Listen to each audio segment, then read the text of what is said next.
Vamos ler então a partir do versículo 25 do capítulo 10 de Lucas, indo até o 37. Eu vou ler aqui na Nova Versão Internacional, né?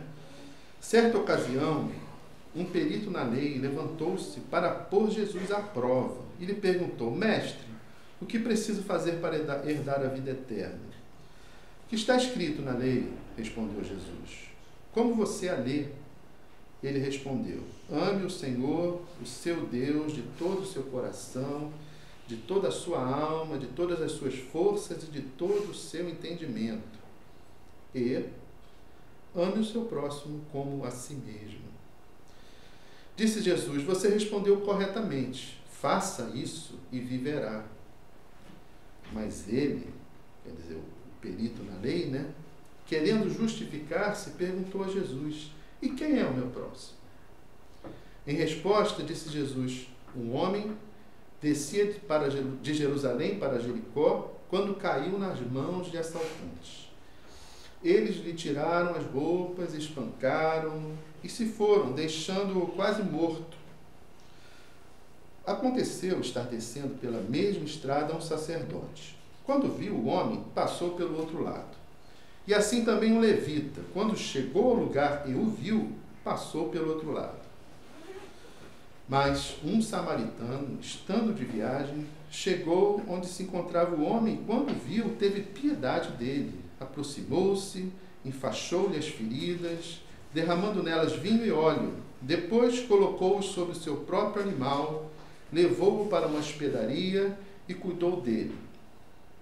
No dia seguinte, deu 2 denários ao hospedeiro e lhe disse: Cuide dele. Quando eu voltar, lhe pagarei todas as despesas que você tiver. Qual destes 3 você acha que foi o próximo do homem que caiu nas mãos dos assaltantes?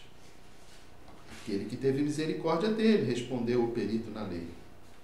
Jesus lhe disse: Vá e faça o mesmo.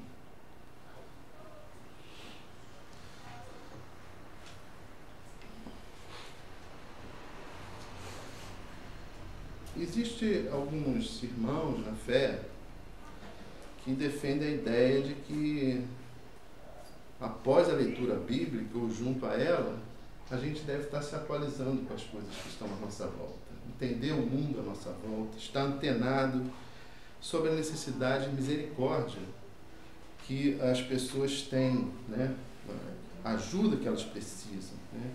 Então, qual é a necessidade que essas pessoas têm, né? Podemos, às vezes, não estar muito... um coração muito aberto ou querendo viver uma certa distância da realidade do mundo, né? É dolorosa, dói, entristece. Às vezes a gente está tão bem, o Senhor está abençoando a nossa vida. E eu trouxe algumas coisas aqui, antes da gente entrar na parábola. Algumas informações. Olha, o governo federal considera em situação miserável pessoas que sobrevivem com rendimento abaixo de R$70 mensais. Então, essas são as pessoas em situação miserável. Não são os pobres, são os paupérrimos, né? Um levantamento feito pelo IBGE em 2010 também mostrou que cerca de 8,5% da população do país, o que é igual a 16.200.000 pessoas, sobrevivem com a renda familiar mensal entre R$1 e R$70. Esses são os que estão abaixo da linha da pobreza, são pessoas em situação miserável. Em todo o país, 16,2 milhões. Mas estamos em São Paulo. São Paulo tem uma população de 42.250.000 habitantes, né? Mas 2,6%, quer dizer, uma situação melhor que o Brasil como um todo, vivem nessa situação de miséria, com renda mensal abaixo de R$70. Isso, então, dá um total, para quem é bom em matemática aí, né?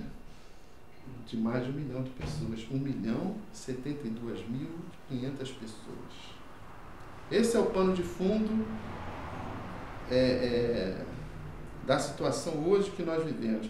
E eu estou levantando algumas coisas que Tim Keller não levantou no livro dele. Ele levantou situações americanas, norte-americanas. E eu peguei e fiz um levantamento rápido sobre isso na noite de ontem. E vi que, por exemplo, a BBC, em fevereiro desse ano, a BBC Brasil, deu uma notícia após aquela ação policial em que tentou tratar da Cracolândia, na cidade de São Paulo. E ele diz assim: na Rua Gusmões, no bairro de Campos Elíseos, no centro, cerca de 200 pessoas se aglomeram em diferentes momentos do dia, no meio da rua e nas calçadas, muitas à espera da próxima passagem do pedreiro, que é a gíria dada ao vendedor de pedras de crack. Comerciantes locais contrataram seguranças para expulsar grupos que se formam ocasionalmente na frente das suas lojas e evitar a criação de novos pontos fixos de compra e venda. Nós chegamos com determinada repressão e o problema se espalhou, não se resolveu, né? Bem, nessa semana nós temos algumas medidas da Polícia Federal, Rodoviária Federal, com campanhas para acabar com a prostituição nas estradas, principalmente do Nordeste. Não sei se alguém viu essas notícias. Eu convivi, pela minha vivência num lugar pobre, no norte do Brasil, minhas viagens ao interior do Pará, uma multidão de mães solteiras, ainda adolescentes. Normal, né? Esse é o mundo que nós estamos vivendo. Essa é uma sociedade que nós estamos inseridos. Todos nós conhecemos a quantidade imensa, cada vez maior, das mulheres separadas, divorciadas, em função de toda o caminho que a sociedade tem escolhido em relação ao casamento, né? E as mulheres pobres não tem como deixar uma criança numa creche e deixam em casa. E você vê a notícia na televisão, crianças abandonadas em casa. Bem, e os hospitais? A situação dos hospitais visitada em Porto Velho pela equipe do Jornal Nacional no ar, o JN no ar, diz que é grave e foram registradas cenas dramáticas nos hospitais ali. As pessoas estão realmente sofrendo sem que tenha acontecido nenhum problema grave que justifique um amontoado de pacientes dos dois principais hospitais do Estado à espera do atendimento. Então está aí a necessidade das pessoas. E quem conhece o hospital público, na sua maioria no Sudeste, sabe que a cena é muito parecida.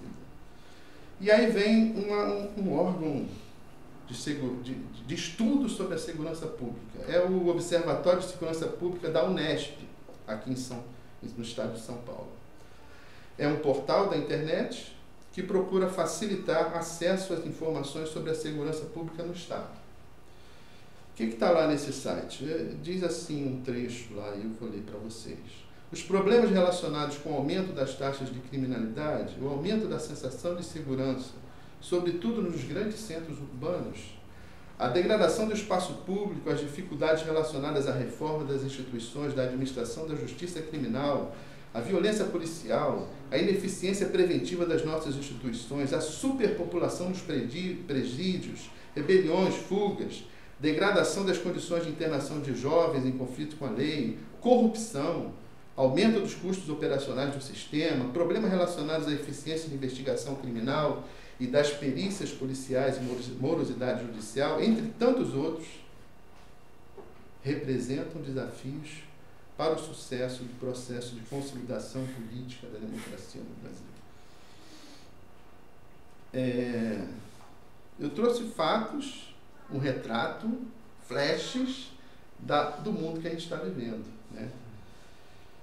E assim como o samaritano, o sacerdote, o levita, eles se depararam com gente caída nas mãos de assaltantes na estrada de Jerusalém para Jericó, será que nós também podemos nos defrontar com situações parecidas, né? Então, a ideia é essa, né? Vamos pensar, existem locais semelhantes, nossa cidade, nossa região, e a gente há de convir que, sim, ela está mais violenta. Né? E agora uma pergunta, nós temos responsabilidade com isso?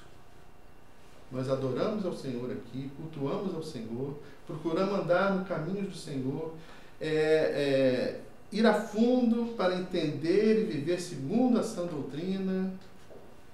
Bem, o Francis Schaeffer, daquele que da outra vez eu falei, ele falou uma vez uma coisa interessante. E o livro se reporta a isso.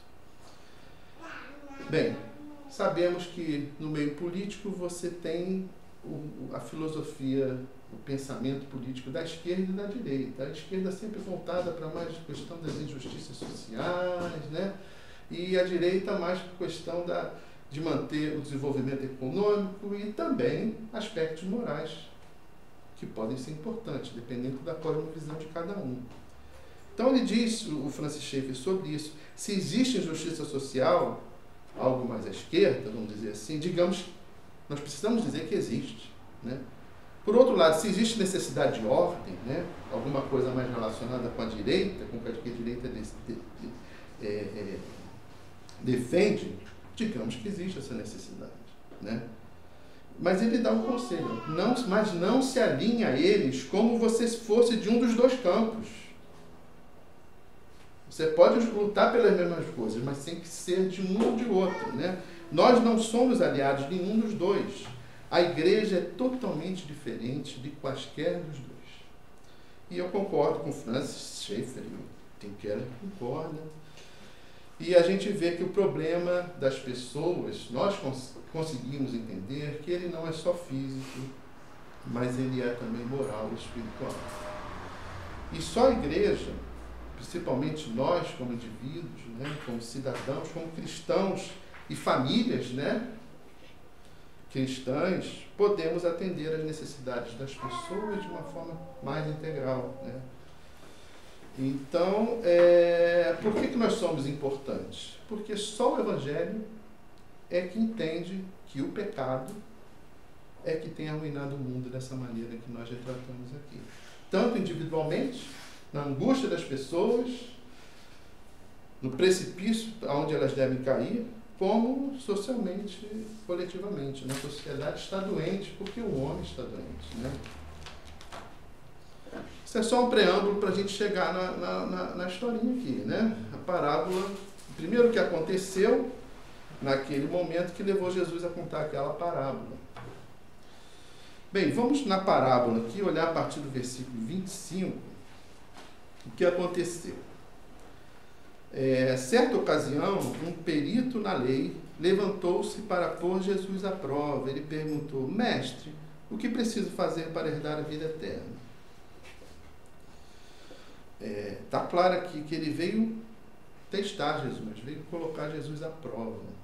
Essa era a intenção desse. O Google tem mostrado aqui várias vezes para a gente, né, sobre como os escribas e fariseus vinham a Jesus com alguma coisa para pegar ele, né? E aqui eles estavam querendo que Jesus falasse alguma coisa negativa sobre a lei, né? Ou sobre o papel da lei em relação à salvação, né? Ele perguntava: o que eu preciso fazer para herdar a vida eterna? Jesus, como sabe que está no nosso coração, né? Ele é Deus, ele é soberano. Ele quis demonstrar para aquela pessoa, mais uma vez, em um desses encontros, né, que Jesus tem com os opositores dele, quis demonstrar o que estava no coração dele. E o versículo 26 mostra como Jesus respondeu, então. Jesus perguntou a ele o que está escrito na lei. Ele veio com essa pergunta sobre o que ele precisava fazer. E Jesus foi logo mostrar: olha, tem a lei, o que está escrito nela, né? Como você a lê? Como você a interpreta a lei? E a gente sabe que os escribas e fariseus, eles defendiam que a lei se amparava em dois princípios básicos. E é o que ele levanta aqui. Né? É o que o perito na lei, né, o mestre da lei, responde a Jesus. Está lá no versículo 27.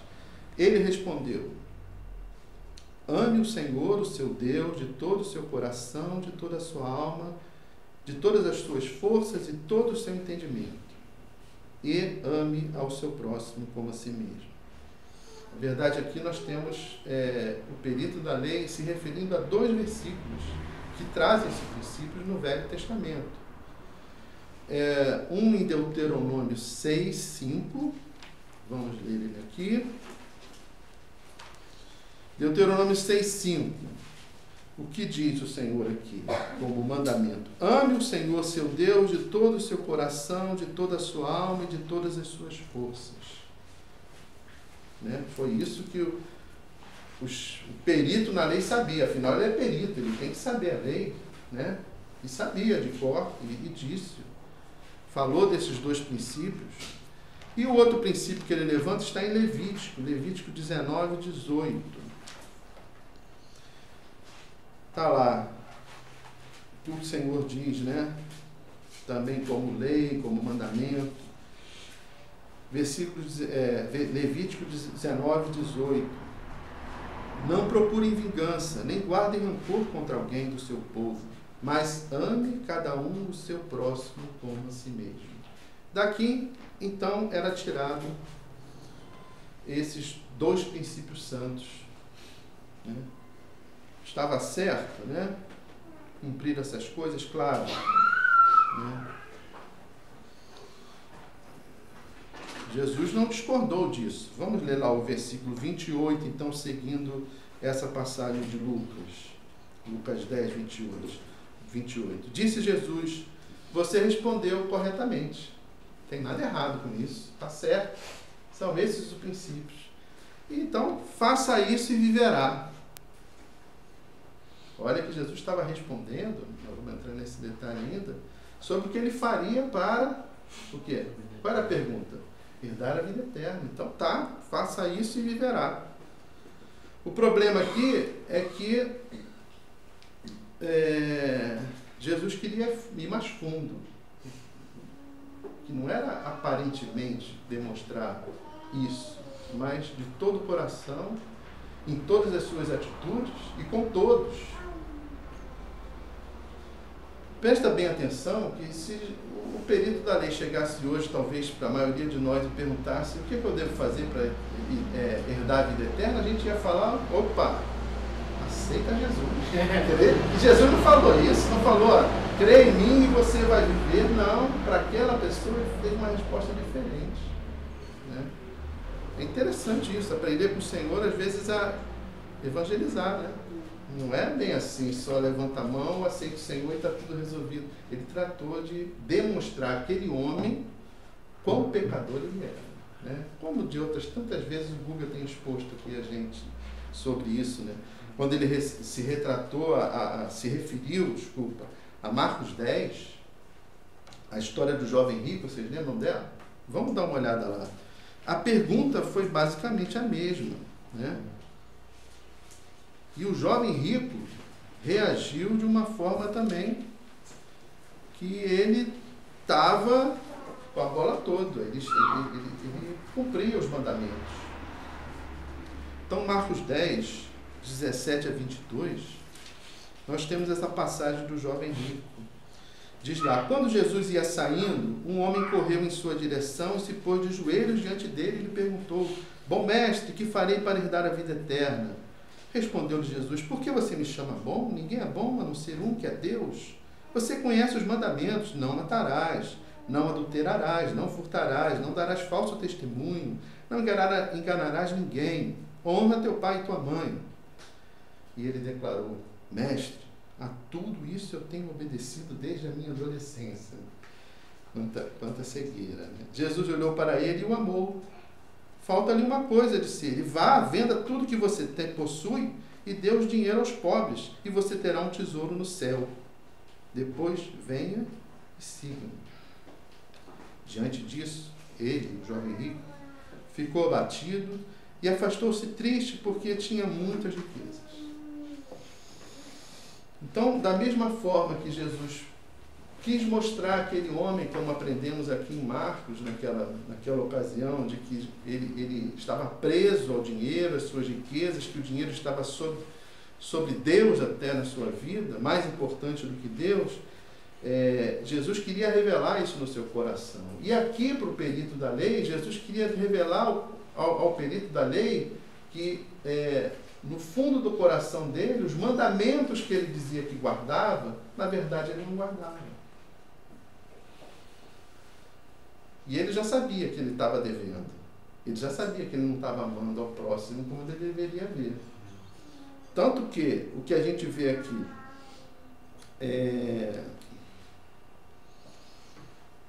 no versículo 29, diz que ele, o perito da lei, querendo justificar-se. Olha só. Justificar. Nossa justiça, nós sabemos, é Cristo. Nós não podemos atender a todos os mandamentos, nós erramos, nós pecamos a cada dia, mas Cristo cumpriu a lei, é nosso representante, e por conta de que ele tomou o nosso lugar na cruz e morreu pelos pecados, nós hoje somos justificados diante de Deus. Então nossa justiça está nele. Mas o perito não tinha essa noção do quanto ele era pecador e não poderia por si mesmo cumprir a lei. Então Jesus estava com essa intenção. Bem, vou mostrar a esse religioso aí que ele se diz defensor da lei, cumpridor da lei, mas ele não a cumpre. E foi o que a gente leu no versículo 29. Ele, querendo justificar-se, o perito, ele já sabia que ele devia. Ele falou, mas perguntou a Jesus, e quem é o meu próximo? Certamente havia uma qualidade de gente que não seria digna de misericórdia. Então ele queria se justificar, poxa, eu quero um mandamento um pouquinho mais maleável, de uma forma que eu possa alcançar os seus princípios e amar as pessoas merecedoras de amor, ou de ajudar aqueles que precisam de misericórdia. No versículo 30, Jesus começou a sua resposta. Então, e você vê que ele conta uma parábola. Com a parábola, Jesus quer aprofundar esse ensinamento. Ele não quer dizer apenas... Ele quer mostrar o que significa amar o próximo. E o que significa não amar o próximo. As duas coisas. E a gente sabe bem, todos nós conhecemos a parábola, o que é não amar. É fazer o que o sacerdote e o levita fizeram com aquele judeu caído, necessitando de socorro, e aquilo que o samaritano, que aqui é chamado como bom samaritano, a maioria das nossas Bíblias, como título dessa passagem, fez. E aqui, gente, a gente precisa abrir um pequeno parágrafo, um pequeno parênteses, e pensar o seguinte: não vamos tratar essa coisa de uma forma moralista. Não vamos cair no moralismo de que nós seremos salvos, porque a pergunta era para ser salvo, imitando o bom samaritano. Ainda que Jesus aqui esteja nos cobrando para agirmos dessa maneira. Vocês vão ver lá na frente que Jesus fala, vá e faça o mesmo, faça como o samaritano. Ele disse para o perito da lei. Na verdade, o que Jesus tem aqui falado, e eu já falei e vou repetir, ele está buscando nos humilhar, diante do amor infinito que Deus já quer de nós, para que a gente possa, dessa maneira, também entender e receber o amor que Deus oferece a nós, independente das nossas obras, independente da nossa bondade. Tem muita gente por aí que acha que vou para o céu, porque morre um artista famoso, alguém, como é que fala hoje em dia? Uma celebridade, e só queria o bem, está no céu, E todo mundo procura mostrar isso. Mas não são as coisas boas que a gente faz que traz a gente a salvação, e a gente sabe disso. Então nós vamos falar disso um pouco mais adiante, Mas fica aqui um alerta em relação a isso. E o que aconteceu naquela parábola que Jesus conta? Né? No versículo 30, a gente vê Jesus contando a parábola. Um homem descia de Jerusalém para Jericó, quando caiu nas mãos de assaltantes. Eles lhe tiraram as roupas, espancaram-no e se foram, deixando-o quase morto.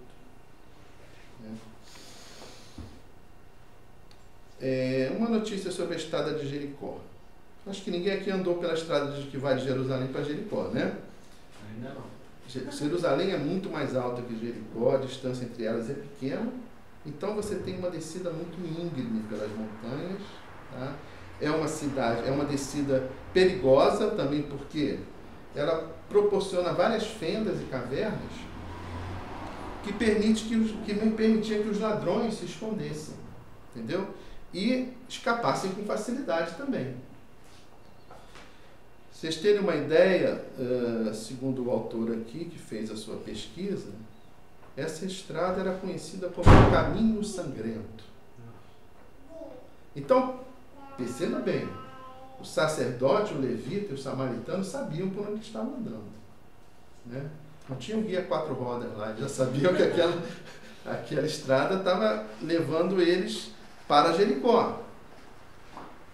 Sabiam da fama dessa estrada, né? É como se a gente estivesse andando num beco escuro aí da nossa cidade ou de outra cidade brasileira, né? Com a diferença de que a primeira rua iluminada não estava logo ali, ela estava muito distante. Você estava no meio de uma estrada perigosa, cheia de riscos,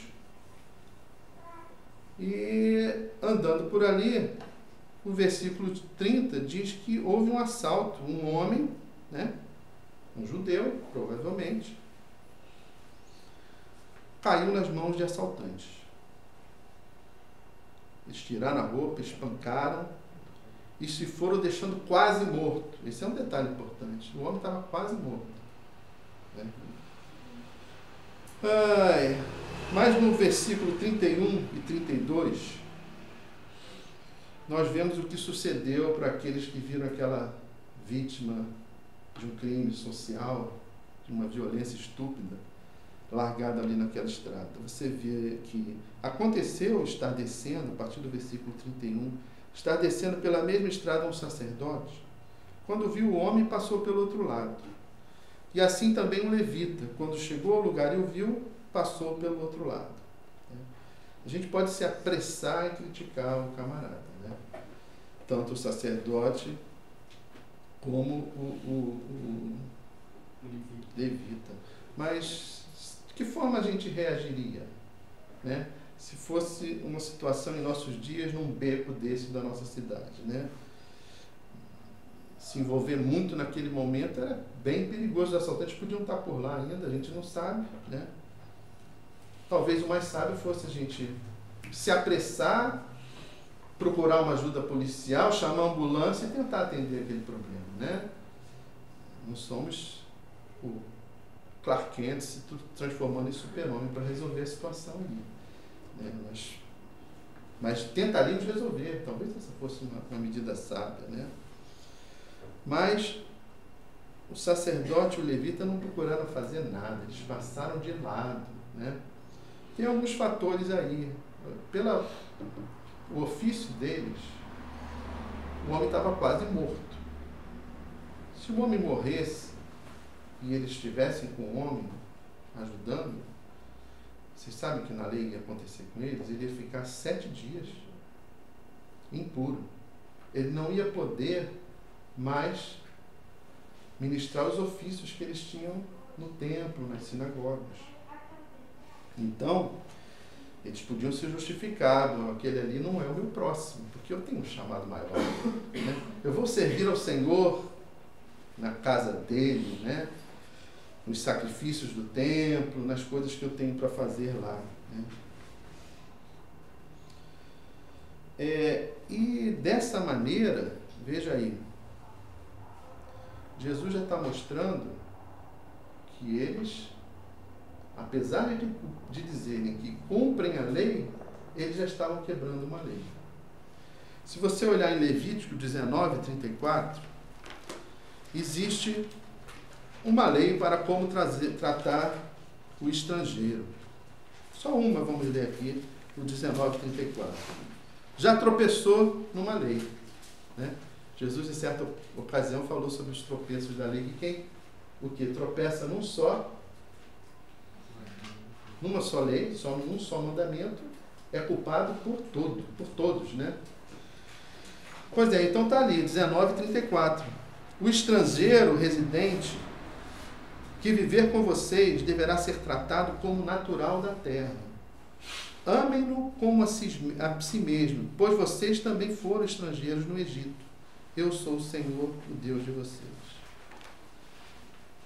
Eles amaram como a si mesmo aquela pessoa? Não, eles passaram de lado. Tão irônico, né? E o próprio autor, Tim Keller, sobre essa passagem, ele diz: esses oficiais, eles eram esses oficiais dos judeus, né? Eles eram encarregados de ajudar aos necessitados, né? Os sacerdotes eram, naquela época, responsáveis pela saúde pública, tá?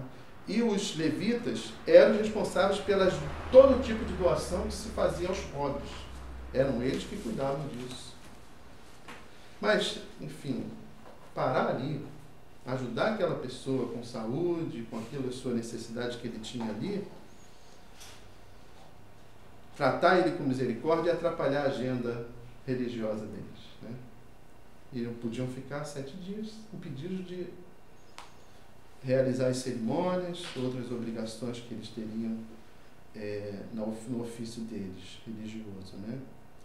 E assim, um outro problema, dentro do Velho Testamento mesmo, em 1 Samuel 15:22, eles estavam negligenciando um grande princípio, que obedecer é o quê?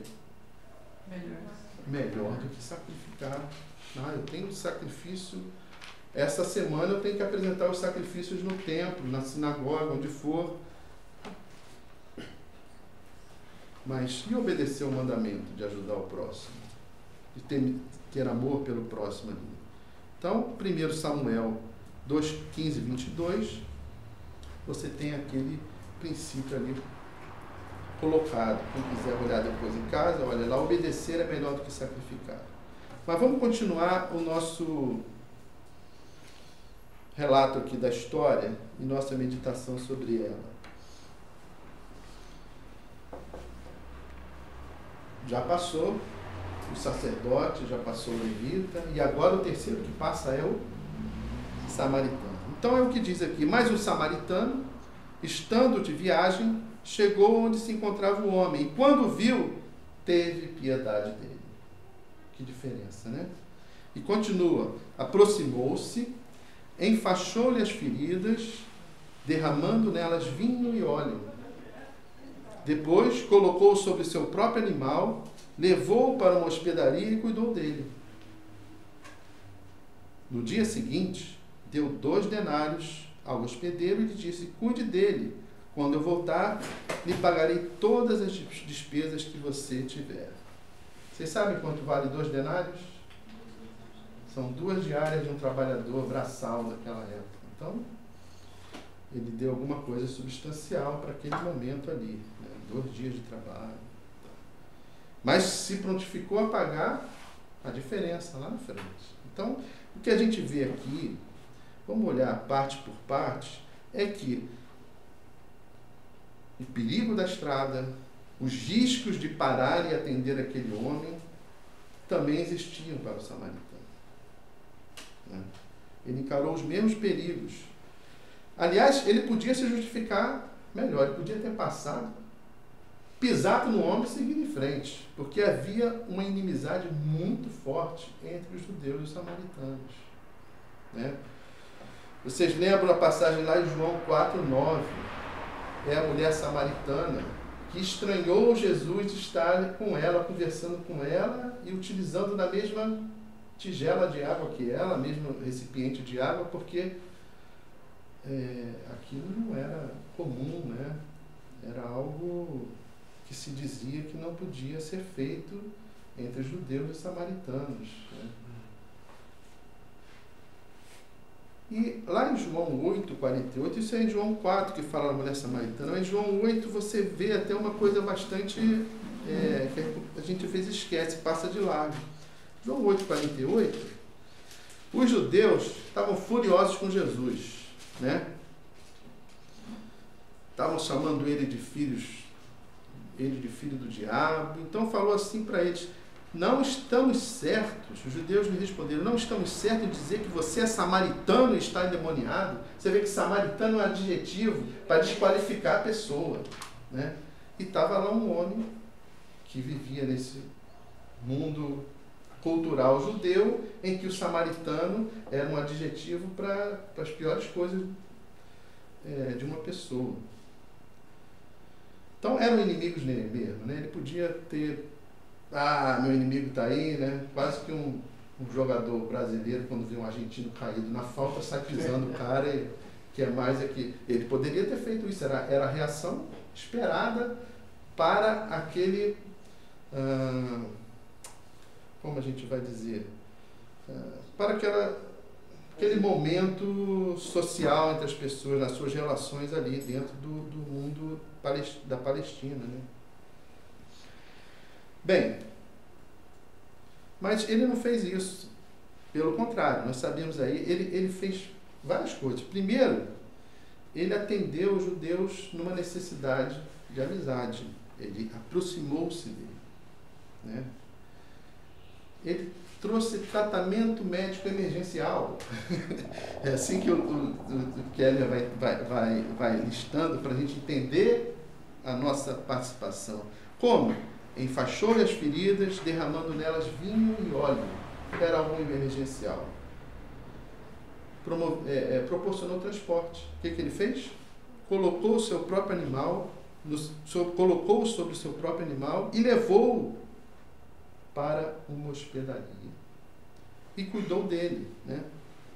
No dia seguinte, deu 2 denários aos hospedeiros e lhe disse: cuide dele, quando eu voltar, lhe pagarei todas as despesas que você tiver.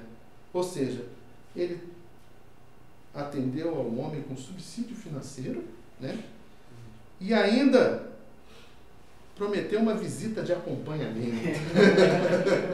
Eu achei tão engraçado isso. É mais do que um plano de saúde, né? Bem, isso o samaritano fez. E no versículo 36 e 37, nós lemos que o Jesus, então, termina a parábola com uma pergunta ao perito da lei, né? Qual destes 3 você acha que foi o próximo do homem que caiu nas mãos dos assaltantes? O perito da lei logo respondeu: aquele que teve misericórdia dele, ou seja, o samaritano.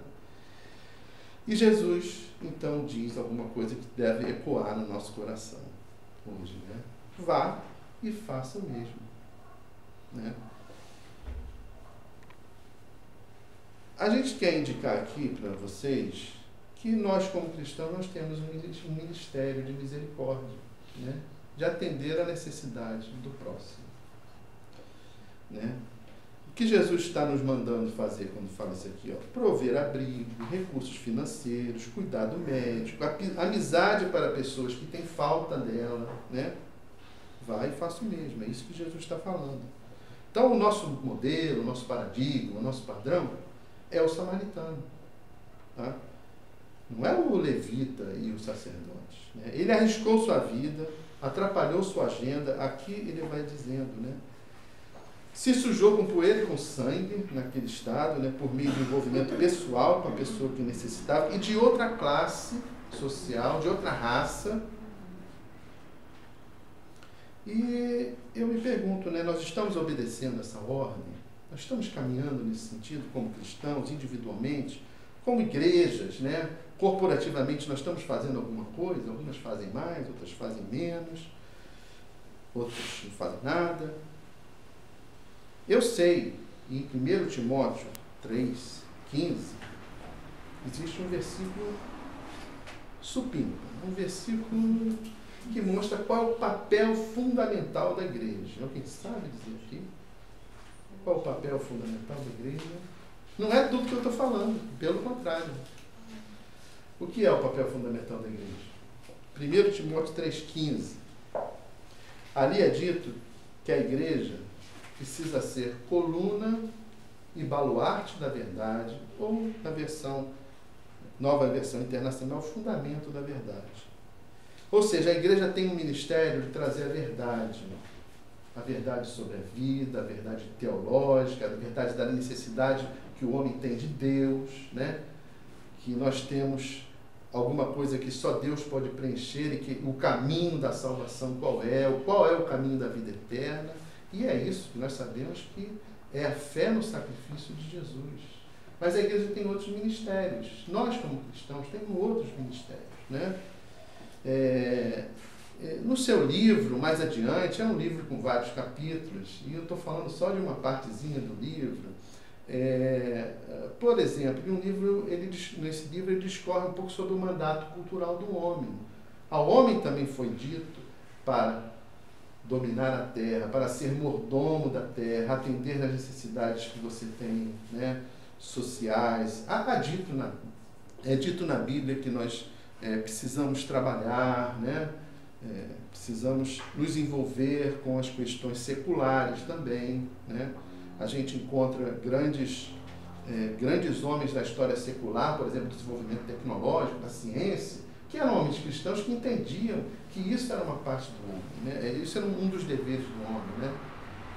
Conta-se que Lutero, uma vez, respondendo a um homem que era sapateiro, que perguntou a ele o que deveria fazer agora que tinha se convertido, ele disse: bem, faça um bom sapato e venda por um preço justo, né? Então, essas coisas, nós temos um testemunho também que faz parte da nossa inserção dentro da sociedade, trabalhando, ou junto à nossa família, cuidando das pessoas, mas existe também um ministério de misericórdia, né? Isso aqui é uma parábola que foi provocativa, não só ao próprio perito da lei, mas a cada um de nós, né? O perito da lei queria o quê? Colocar Jesus em prova, testar ele, preparou uma armadilha para que Jesus tropeçasse alguma coisa em relação à lei, sobre herdar a vida eterna, que não tinha nada a ver com cumprir a lei, mas Jesus mostrou que tem que cumprir a lei, só que quem cumpre é ele, em nosso lugar, né?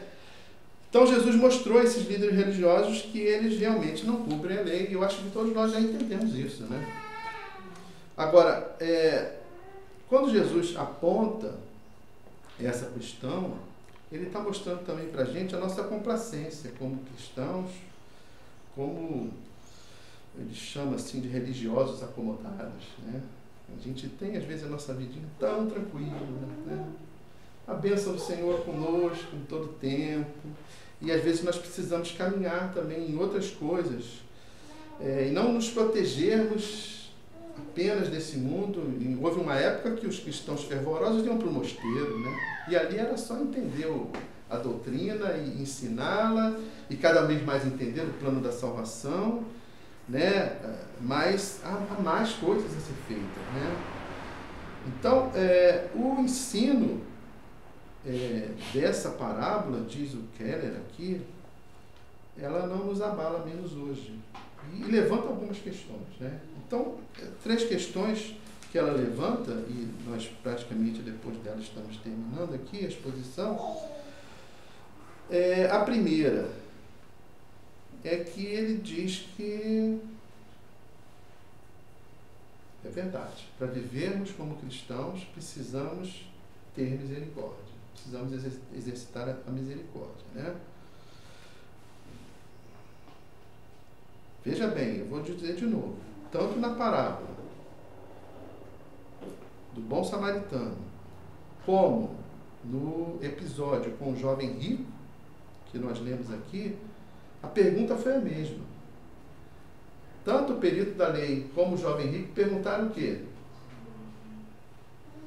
O que eu vou fazer para herdar a vida eterna, né?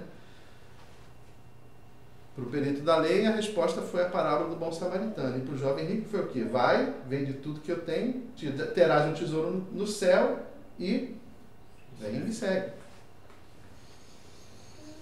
E então ficou difícil para ele vender e dar aos pobres.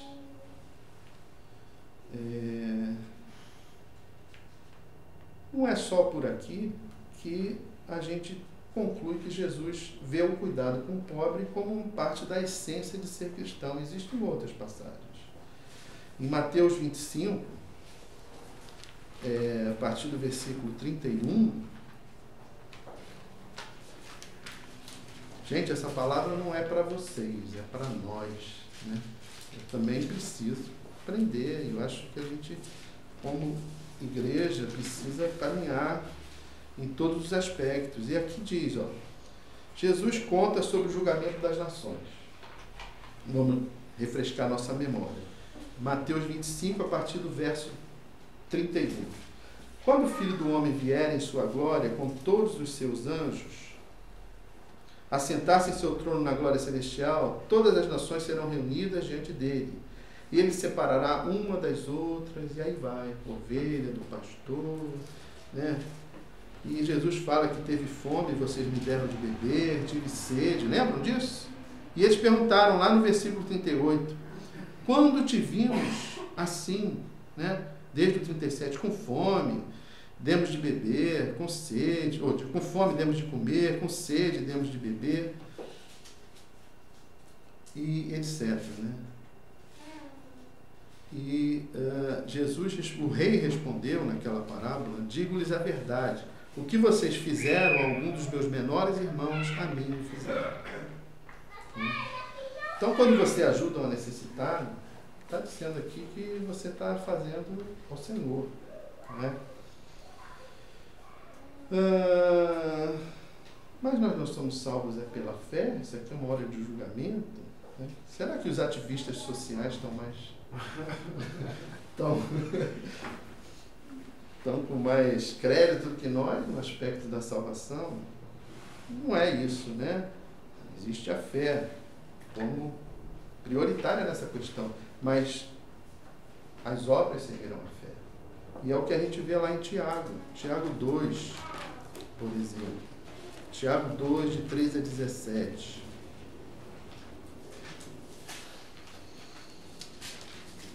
Lá no 13, Jesus está falando, será exercido juízo sem misericórdia sobre quem não for misericordioso. A misericórdia triunfa sobre o juízo. De que adianta, meus irmãos, alguém dizer que tem fé se não tem obras? Acaso a fé pode salvá-lo? E olha, que tipo de obra também ele fala? Se um irmão ou irmã estiver necessitando de roupas ou do alimento de cada dia, e um de vocês lhe disser, vá em paz, aqueça-se e alimente-se até satisfazer-se, sem porém lhe dar nada, de que adianta isso? Assim também a fé por si só, se não for acompanhada de obras, está morta. Gente, qual é o escopo? É outra questão que se levanta quando a gente vê esse assunto. Qual é o escopo e a dimensão da misericórdia, né? O perito da lei não negou a necessidade de ajudar aos que têm necessidade. Na verdade, ninguém no mundo nega. Todos nós achamos que é certo, né? Cristãos e não cristãos, é certo ajudar os outros, né? Mas, ainda assim, o perito da lei pergunta, mas quem é o meu próximo? Lembra? Ele queria se justificar. Talvez nós, nesse mundo moderno, ocidental, a gente perguntasse de outra maneira. Até onde a gente vai com essa ajuda, né? Não seria ajudar todo mundo, né? Talvez algumas pessoas não, né? Temos que amar primeiro os de casa, né? É verdade, de certa forma. Isso não é o meu dom, nem todos são chamados para isso, né? Tenho já uma agenda muito cheia, posso me justificar. Já faço muita coisa para o Senhor na igreja, né? Isso é papel do governo, as instituições governamentais que têm que cuidar disso, ou instituições de caridade. Eu não tenho nem recurso para mim mesmo, também é outra questão. A vida hoje é mais cara, não tem, sobra nada. O salário acaba antes do mês, né? Terrível, né? E outra coisa, essa aqui é bem normal a gente justificar, né? A maioria dos pobres são assim porque são irresponsáveis, né? Não trataram de resolver o problema das suas vidas. E nem sempre é isso, né? Mas a gente concorda que muitas vezes eles são irresponsáveis. Mas a gente vai ter condição de saber quando o pobre, necessitado, é ou não é responsável por aquilo que ele está passando. Bem, eu já olhei o relógio aqui e vi que eu falei demais, mas ainda tenho mais um pouco de paciência. Uma terceira questão que se levanta é o motivo e a dinâmica do Ministério da Misericórdia, né? Nós já vimos aqui, os levitas interpretavam a lei de forma que frustrava os seus próprios princípios básicos, né? Você vê que aqui eles são pessoas estudiosas das Escrituras, eles conheciam, eles citaram para Jesus ali as coisas, eles conheciam os seus deveres, né? Em geral, depois de algum tempo na caminhada, a gente sabe exatamente quais são os nossos deveres, né?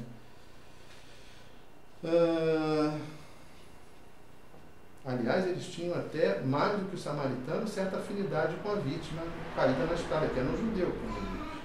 O samaritano não tinha nada disso, nem o conhecimento bíblico, nem afinidade com aquele homem caído. No entanto, ele tinha a coisa mais fundamental, que era a misericórdia. Ele se apiedou daquele homem, né? E isso foi suficiente para ele ser o nosso paradigma, aqui, o nosso modelo a seguir, e Jesus dizer para a gente, vai e faça o mesmo, né? Então, é alguma coisa que a gente precisa realmente pensar nisso, meditar, caminhar com essas coisas individualmente, como igrejas de uma maneira geral, né?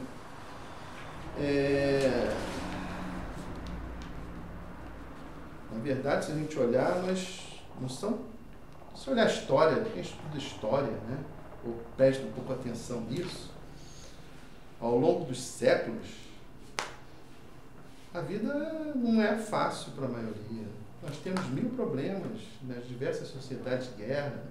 Quem liga a televisão vai saber da Síria hoje ou de outros lugares mais também truculentos, né? Injustiça, opressão, fome, desastres naturais, né? Desunião de famílias esfaceladas, epidemias, doenças mentais, deficiências físicas, racismo, crimes, escassez de recursos naturais, secos em determinados lugares, enchentes, ou lutas de classe, né? E, obviamente, nós sabemos que tudo isso são resultados da nossa alienação em relação a Deus, né? Nós nos afastamos dele, mas, se pensarmos bem, a gente ora aqui às quarta-feiras pela igreja perseguida, e a gente vê, né, o quanto que nós somos tão abençoados. Nós estamos, às vezes, nos melhores dos mundos, né? Não é primeiro mundo, né? O Brasil está melhorando, mas nós ainda temos números assim, sociais tão tristes como a gente mostrou aqui, mas a coisa está aí, né? Então, talvez a gente precise dar uns passeios aí pelas favelas, cada um pessoalmente, estou brincando, mas, os subúrbios, né? Olhar debaixo das pontes, prestar mais atenção, né? Os necessitados estão aí, hospitais públicos nas periferias estão cheios de necessidade. Não que a gente vai estar lá ajudando, não estou falando isso, para a gente pensar nessas coisas, ter uma visão mais acurada do mundo que a gente se encontra. E porque pode ser que nós deparemos com alguém caído na estrada que vai para Jericó, né? E aí, como é que nós vamos reagir? Isso vai mostrar o que está no nosso coração, né? Veja bem, nós vamos terminar vendo algumas coisas sobre essa motivação, né? Para ser generoso, para ser misericordioso. Segundo Coríntios 8, Paulo fala sobre a generosidade dos macedônios, né? Em 8, de 1 a 4, ele fala assim à igreja de Coríntios: agora, irmãos, queremos que vocês tomem conhecimento da graça que Deus concedeu às igrejas da Macedônia. No final da mais severa tribulação, eles estavam necessitados. A grande alegria e extrema pobreza deles transbordaram em rica generosidade, pois dou testemunho que eles deram tudo quanto podiam, e até além do que podiam, por iniciativa própria. Eles nos suplicaram insistentemente o privilégio de participar da assistência aos santos. Aqui ajudar aos cristãos pobres, né? Em Hebreus 13:15, também a gente vê uma coisa bastante interessante. Hebreus 13:15. Por meio de Jesus, portanto, ofereçamos continuamente a Deus um sacrifício de louvor, que é fruto dos lábios que confessam o seu nome. Cantamos até aqui hoje, né? Não se esqueçam de fazer o bem e de repartir com os outros que vocês têm, pois de tais sacrifícios Deus se agrada. Quer dizer, compartilhar recursos é um sacrifício de louvor a Deus também. Ele se agrada disso, né? Interessante que em Mateus a gente vê o relato do primeiro sermão de Jesus. Vocês lembram? Qual foi o primeiro sermão de Jesus? Foi dado a ele a ler na sinagoga o quê? A lei? Não. Capítulo 61 de Isaías.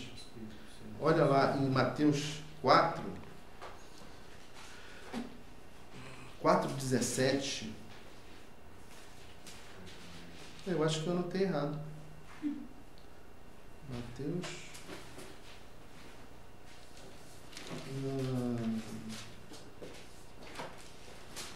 Não deve ser Mateus, deve ser Marcos ou Lucas. É Lucas, desculpa. Eu escrevi Mateus aqui. Lucas 4, 17 e 19. Foi entregue a Jesus, né, o livro do profeta Isaías. Ele abriu e encontrou o lugar onde estava escrito. Estava escrito lá: o Espírito do Senhor está sobre mim, porque Ele me ungiu para pregar boas novas aos pobres, e Ele me enviou para proclamar liberdade aos presos e recuperação de vista aos cegos, para libertar os oprimidos e proclamar o ano da graça do Senhor. Então, Jesus fechou o livro e acabou dizendo, né, hoje se cumpriu a escritura que vocês acabaram de ouvir. Seu primeiro sermão fala de boas novas aos pobres, né? Ajuda, libertação dos presos, recuperação de vista aos cegos, né? Agora veja bem, dito isso, é muito comum a gente ter entre nós cristãos nessa igreja e muitas outras, dizer que cada um de nós deve pregar o Evangelho. Nós temos o ministério da pregação, não na frente da igreja, mas pregar o Evangelho, falar da palavra, das boas novas. Todos nós admitimos isso e todas as igrejas praticamente concordam com isso. Cada um de nós é testemunha das coisas que Deus tem feito. Muitas delas falam que a gente tem que ser conselheiros das pessoas, né, fora do mundo, para, de certa forma, ajudá-las, né, em termos de trazê-las para o Evangelho. São conceitos disseminados. Agora, quando a gente fala de exercer misericórdia, em geral, isso é para aquelas pessoas que têm o dom disso. É um ministério para poucos. É para os diáconos da igreja, onde a igreja tem diáconos. Eles que vão cuidar da necessidade das pessoas. Então, mas isso é de todos nós. Tanto é de todos nós que nós já lemos a passagem do Samaritano, por exemplo, que diz que nós todos devemos ser dessa maneira. Ir e fazer o mesmo que ele, né? Às vezes nós entendemos muito bem sobre evangelismo, né? Sobre adoração, sobre ensino bíblico, mas entendemos pouco, temos trabalhado muito pouco o nosso coração, o nosso pensamento, as nossas bases e fundamentos sobre a nossa vida em relação a ajudar o próximo, né? E nessa linha que a gente deve ver que existe uma clara direção nas Escrituras, né? Que todos nós devemos ter o nosso próprio ministério de misericórdia, né? Precisamos nos engajar nisso. Às vezes a necessidade está tão próxima de nós. Márcia não está aí não, mas eu admiro muito ela, que ela, nesse aspecto, né? Uma vez começou a se preocupar com um porteiro que vem de longe, que fica no condomínio lá e não tem o que comer lá, então Todo dia tem um lanchinho lá pro porteiro, quase todo dia, que ela manda pro Pedro lá para entregar para ele. Não é aqui para elogiá-la nesse aspecto, mas ela me despertou para isso, né? Tá olhando essas coisas, e às vezes a gente passa despercebido, né? Isso vem junto com a questão do nosso mandato cultural, a gente cuidar das coisas, da criação de Deus, ao mesmo tempo do nosso próximo, cumprindo assim, procurando cumprir assim a lei, as coisas que Jesus está pedindo a nós, os seus mandamentos, né? E, obviamente, no momento oportuno, ou aquilo que Deus provê, a gente possa estar falando do Senhor, falando da salvação em Cristo, etc., né? Então é isso, gente. Eu acho que a gente tem que buscar a vontade de Deus nesse aspecto. A gente não nasceu misericordioso nem generoso, algumas pessoas um pouco mais do que as outras, né? São um pouco mais dadas, mas a gente orar por isso, né? Eu preciso orar por isso, né? A gente deve continuar atuando plenamente em todas as outras áreas que também são importantes. Eu falei aqui para vocês, o principal papel da igreja não é se transformar numa obra de caridade, uma instituição filantrópica de ajuda ao pobre. O principal papel dela é trazer a verdade, as escrituras para nós, né? Isso está escrito lá em 1 Timóteo 5, como nós conversamos aqui, né? Mas ela também é esse aspecto. Nesse aspecto nós precisamos buscar equilíbrio, né? Que se alguém procurar esse livro para ler, vai ver que nos capítulos seguintes, o autor lá fala sobre o equilíbrio nessas coisas, porque há cristãos que defenderam séculos passados, ou mesmo nesse século, a fazer aquele voto de pobreza, ou viver na penúria, né? E você tem que saber mais ou menos o que Deus quer para a sua vida, né? Todos nós vamos dar tudo que temos, né? Mas isso é um outro assunto, isso é um outro momento para se conversar, né? A questão do equilíbrio em todas as áreas é muito importante. E também não é sair por aí agora tratando disso como um aspecto fundamental de nossas vidas como igreja, né? Mas que temos sim, nós temos um chamado para sermos o quê? Como diz o autor aqui, ministros da misericórdia, né? E atender a esse chamado que vem da estrada para Jericó.